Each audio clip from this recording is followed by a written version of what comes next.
El presidente Lenín Moreno oficializó los decretos ejecutivos a través de los cuales dispone la liquidación de 8 empresas públicas y la supresión de otras 2 entidades estatales. Entre ellas se encuentran Correos Teleecuador, Empresa de Ferrocarriles Teleecuador, Ecuador Estratégico, Medios Públicos Teleecuador, TAME Línea Aérea y la Unidad Nacional. Según el gobierno, estas y otras acciones permitirían un recorte aproximado de $4.000 millones del gasto público.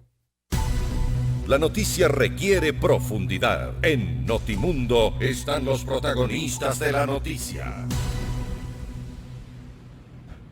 Así es, a esta hora estamos en línea directa con el abogado Marco Ávila. Él es presidente de la empresa coordinadora de empresas públicas, EMCO, que forma parte de todos los decretos emitidos por el presidente de la República para hacerse cargo de esta liquidación de 7 empresas públicas y de TAME. Abogado Ávila, bienvenido a Notimundo. Le saluda Freddy Paredes. Muy buenas noches. Freddy, un gusto poderlo saludar. A sus órdenes siempre. Gracias por su tiempo, abogado Ávila. Cuéntenos de manera general cuáles son las consideraciones que tuvo el gobierno y el presidente finalmente con el anuncio para escoger a estas y no otras de las empresas públicas que, si no estoy mal, son 21 en total actualmente. Gracias, Freddy. Venimos trabajando desde que el señor presidente nos encargó la presidencia de la empresa coordinadora de empresas públicas en un eje muy importante que es la transparencia en cuanto a la información. La información que es oportuna y que es veraz nos permite tomar decisiones. Y en virtud de eso se ha hecho un análisis muy estricto de las condiciones de cada una de las empresas públicas. En virtud de aquello hemos sugerido y de hecho estamos tomando acción en 3 ejes principales con respecto a las empresas públicas y en cuanto a su eficiencia. El primer eje tiene que ver con la optimización del talento humano y eso lo venimos haciendo desde el año pasado. Logramos reducir un 10% del talento humano en todas las empresas públicas y logramos, a pesar de la reducción, tener iguales excedentes o utilidades para el Estado central el momento o al cierre del fin del año. Ese es el primer rubro y además de eso ahorró $60 millones del año pasado. La proyección sobre este año son de un ahorro cercano a 100 millones. El otro eje que hemos venido trabajando es la reestructuración institucional y la homologación salarial. Ha habido siempre la inquietud de que en las empresas públicas se ganan sueldos distintos y disímiles entre unos y otros funcionarios y con respecto al propio Estado central, al Ejecutivo Central. Eso también es un trabajo que tenemos ya avanzado. En 7 empresas públicas hemos terminado la homologación y en el resto de empresas públicas estamos terminando cerca de un 70%. Y el último eje justamente es el de las liquidaciones. Las liquidaciones que hemos previsto más o menos van a generar un ahorro de $240 millones de junio a diciembre de este año. Entonces, entre las 3 medidas en las que el presidente nos encargó trabajar, más o menos el ahorro será alrededor de $350 millones, los cuales obviamente van a ser invertidos en el tema de salud, educación y seguridad, que es lo que esta crisis amerita.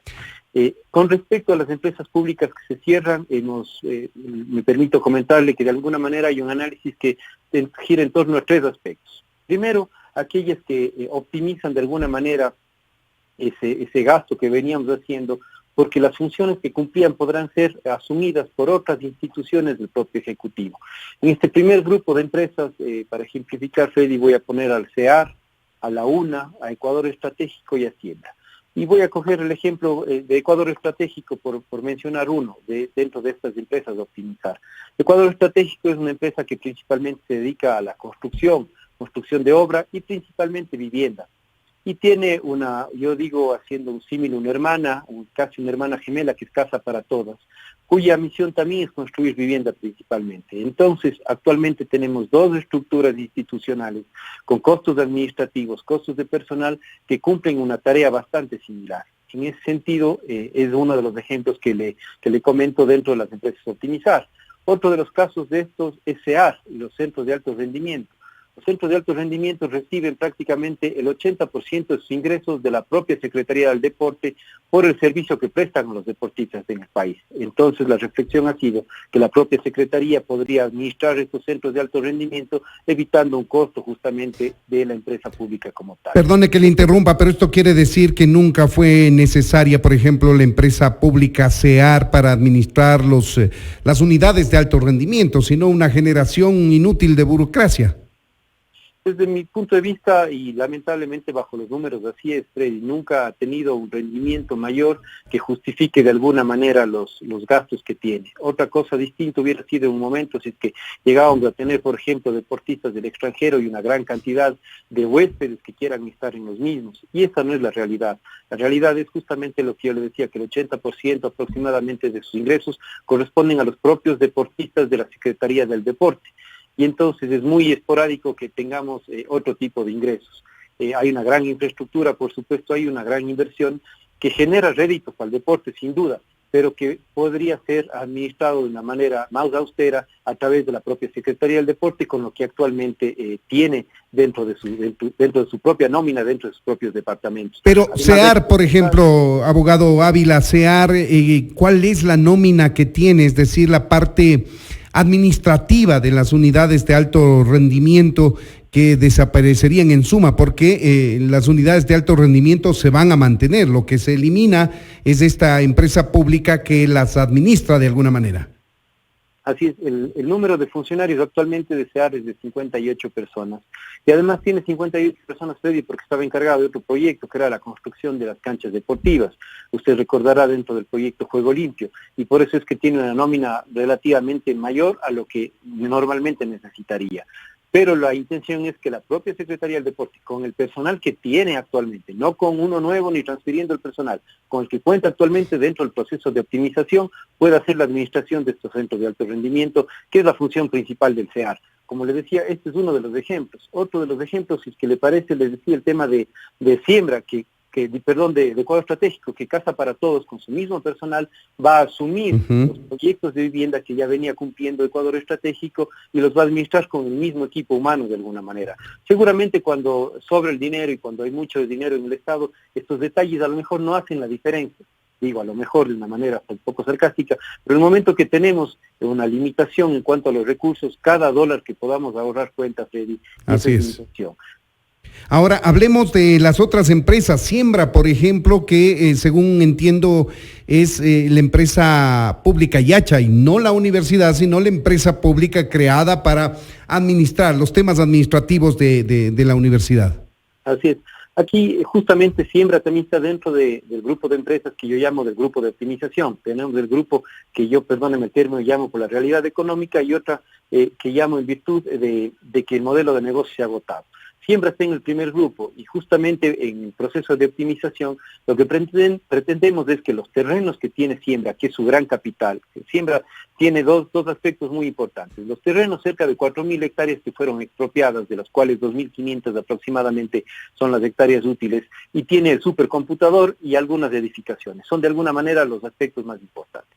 Por un lado, los terrenos van a pasar al Ministerio de Agricultura en su gran mayoría, que es quien tiene la política rectora de la agricultura y quien sabe de alguna manera del agro en el Ecuador. Entonces, las mismas funciones que venía cumpliendo Siembra para esos predios, para esos terrenos, las podría cumplir el Ministerio de Agricultura. Una parte de esas tierras van a pasar a Yachaitec, a la universidad, que esté bien indicado, son dos cosas distintas.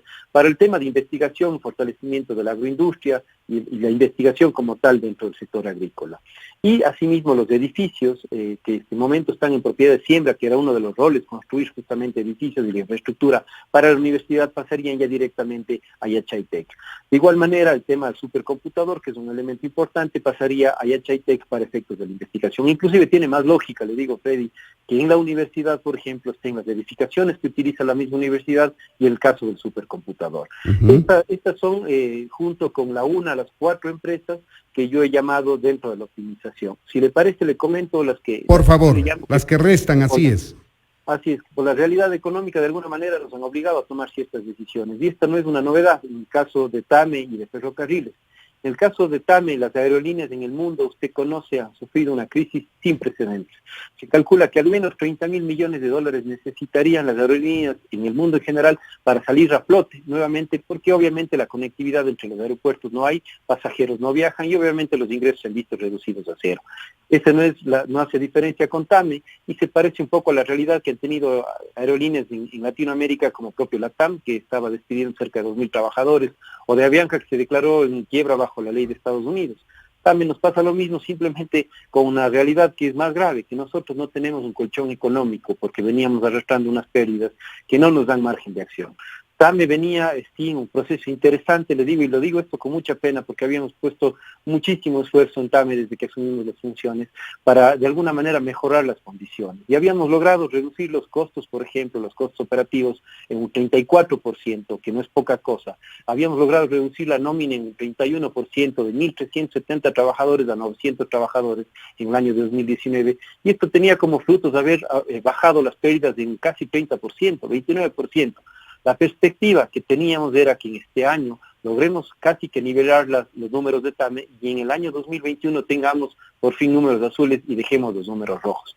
Nos ha sorprendido la crisis del COVID desde marzo, abril y mayo. TAME no ha recibido más que un apenas 7-8% de ingresos versus lo que pretendíamos recibir, pero los gastos se mantienen, la nómina de los 900 y pico de trabajadores, los préstamos internacionales, por ejemplo, con el BID, los costos del leasing de los aviones, esos no paran y mes a mes se vienen acumulando. Por lo tanto, la medida más, óptima y responsable es de alguna manera detener eso y tomar la decisión que ha tomado el señor presidente, que es la liquidación, pese a lo doloroso que puede ser. Claro, esto desde el punto de vista administrativo, económico, financiero de la empresa. Pero se han manifestado los empleados de TAME en estos días, me parece que ayer, hoy. Y ellos hacen un reclamo fundamental y es el hecho de que han prestado su trabajo de manera importante a esta empresa, pero esta ha sido mal administrada, ha sido políticamente manejada y ha llevado, ya sabemos, a la quiebra de la empresa con pérdidas cifradas por el propio presidente en los últimos 5 años de $400 millones. Sí, a propósito de eso, yo sí quisiera puntualizar esa cifra, digamos, la pérdida acumulada es desde el año 2012 en realidad, es decir, es un poco más y llega cercana a los $400 millones. Entonces, los últimos 8 años, 400 millones. Así es. Con respecto a los funcionarios de TAME, obviamente entiendo su posición, es lógico y natural que alguien frente a la necesidad de trabajar que tenemos hoy en día, se le acabe esa posibilidad, obviamente va a tener una reacción que es lo que uno menos puede esperar. Sin embargo, esa no es la realidad única de TAME. Si usted se pregunta a lo mejor en su barrio, si nos preguntamos en nuestras ciudades, la situación a lo mejor de la panadería, de la pastelería, de la botica, de la pequeña empresa, de la gran empresa en el Ecuador es la misma. Es generalizado, así es. Ingresos, no puedo costear mi nómina y lamentablemente el Estado no es ajeno a aquella. Lo que hemos estado acostumbrados es a que el Estado de alguna manera, cuando tenía recursos, no le importe poner por cientos de miles y por millones de dólares el dinero en las empresas públicas, olvidándose de que a lo mejor esos dineros podían ser invertidos en otros espacios porque de alguna manera, repito, el dinero alcanzaba. Hoy en día, con la escasez de dinero, tenemos que optar. O invertimos en salud, en educación, en médicos, en enfermeras, o simplemente seguimos ahondando esa crisis que es muy difícil recuperar, Freddy. Hay que ser muy sinceros, el mercado aeronáutico no se va a recuperar cuando pasemos a semáforo amarillo, semáforo verde. La crisis aeronáutica en el mundo se va a mantener, se estima por lo menos un par de años. Y obviamente con restricciones en cuanto a la ocupación, además de aeronaves. Si antes en un avión usted podía llevar 130, 140 personas, seguramente luego va a poder llevar 50, 60 personas. Y esto también tiene una incidencia y un impacto en las finanzas en general de las aerolíneas. Entonces esto sobrepasa la realidad de TAME, es una realidad económica a nivel mundial. Y en el caso de Ferrocarriles, Freddy, es algo muy parecido. Ferrocarriles vive de cada uno de los tickets que vende dentro de sus 7 rutas. Sus 7 rutas, además, que todas lamentablemente dan pérdidas porque tienen un costo operativo bastante alto. Y si nosotros no tenemos turistas que lleguen al Ecuador, no tenemos turismo siquiera local, ¿cómo vamos a seguir manteniendo el tema de la empresa pública Ferrocarriles? Y ahí sí hago una puntualización, estimado Freddy, hay que puntualizar. La empresa es lo que se cierra, no el ferrocarril como tal. El Estado sigue siendo dueño de la línea férrea, de los vagones, de las más de 30 estaciones que tiene el ferrocarril, y ojalá pronto, cuando el turismo se recupere, o caso contrario, cuando haya una inversión y dinero suficiente para reactivarlo, se lo va a hacer. ¿Se lo venderá a un operador privado? Podría ser una de las alternativas. Un operador privado nacional, un inversor privado internacional, una alianza pública privada. Es decir, el producto es muy interesante bajo condiciones normales de mercado del turismo, pero una vez que tenemos condiciones de estas en las que el turismo se prevé caiga en un 80% y que puntualmente, en este caso asimismo, no hemos recibido ingresos entre marzo, abril y mayo, ahí sí, absolutamente, porque también se ha recibido por el tema de los charters de un 8-10%, pero en los ferrocarriles no hemos recibido $1.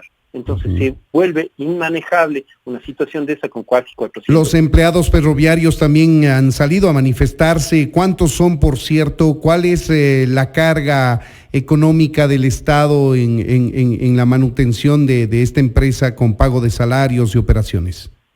Bueno, tenemos en el rol de ferrocarriles del Ecuador 328 personas. La liquidación de este grupo de personas nos tomaría más o menos cerca de $2 millones. Vale la pena también decir que Ferrocarriles es una situación parecida, ¿no?, a la de TAME. En los últimos, no sé, le estoy diciendo igual 8 años, voy a citar algunos números en referencia nada más. Por ejemplo, en el año 2013 perdió $20 millones. En el año 2015, $5 millones. En el año 2016, $11 millones.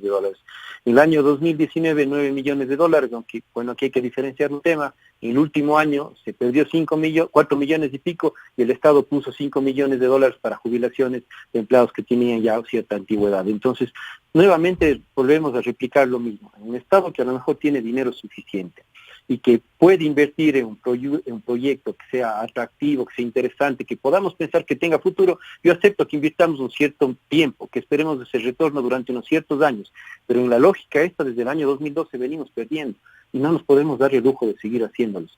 Lo que sí, le repito, Freddy, que esto es muy importante, el ferrocarril no se está cerrando, la vía férrea no se está perdiendo, el derecho de vía no se pierde, por lo tanto, ojalá en poco tiempo tengamos nuevamente esos trenes que son simbólicos, patrimoniales, históricos, circulando, pero cuando la situación económica nos permita invertir en eso y no en la prioridad que es ahora, repito, educación. Nos queda solamente la empresa pública de los medios públicos, no me queda mucho tiempo, le ruego que abreviemos esta explicación, pero la puntualización es que los medios públicos se van a mantener, lo que se va a eliminar una vez más es la empresa pública que los administra. Así es, la empresa Medios Públicos, Freddy, llegó a tener más de 1,000 trabajadores. Y lamentablemente, si usted es un hombre de medios, obviamente, usted puede identificar el rating, la penetración, el puesto en el mercado que pueden tener los distintos medios públicos, Ecuador TV y etcétera. Y eso es obviamente se equipara con los ingresos que puede tener, es proporcional a los ingresos que puede tener. Usted conoce además que en el mundo de los medios públicos hay un mercado que va decreciendo poco a poco. La televisión normal decrece, es la naturaleza. Televisión por internet, televisión por cable, son las que crecen. La televisión tradicional decrece, es una de las realidades. La radio pública también, lamentablemente, aunque en algunas ciudades es muy escuchada y su calidad es muy buena, tampoco llega a tener una penetración mayor. Esto se convierte en números y en cifras. El único ingreso que tenía constantemente la empresa Medios Públicos era la impresión de textos escolares. Y es una dependencia absoluta entonces del Estado. Es plata estatal también, así es. Exactamente, y si por A o B en un año se hizo un concurso, como ha pasado en algunos años, y no logra ganar la impresión de textos escolares de empresa Medios Públicos, del 70% de sus ingresos reduce, y eso se convierte en pérdida. Entonces, la empresa como tal no tiene un giro adecuado que le permita ser rentable, que es el deber ser de las empresas públicas. Por eso vamos a cerrar la empresa pública, pero mantener los medios públicos, que es un deber y un derecho de los ciudadanos a acceder a esa información. Abogado Ávila, queremos agradecerle por habernos destinado estos minutos a ofrecer detalles del anuncio presidencial de la eliminación, el cierre de 7 empresas públicas y TAME, que ya ha generado protestas por parte de los trabajadores. Nada más natural que aquello que se manifiesten aquellas personas que van a perder el trabajo lamentablemente por la situación que se enfrenta. Queremos agradecerle por habernos atendido, abogado Ávila. Estimado Freddy, un gusto saludarle y siempre a las dos.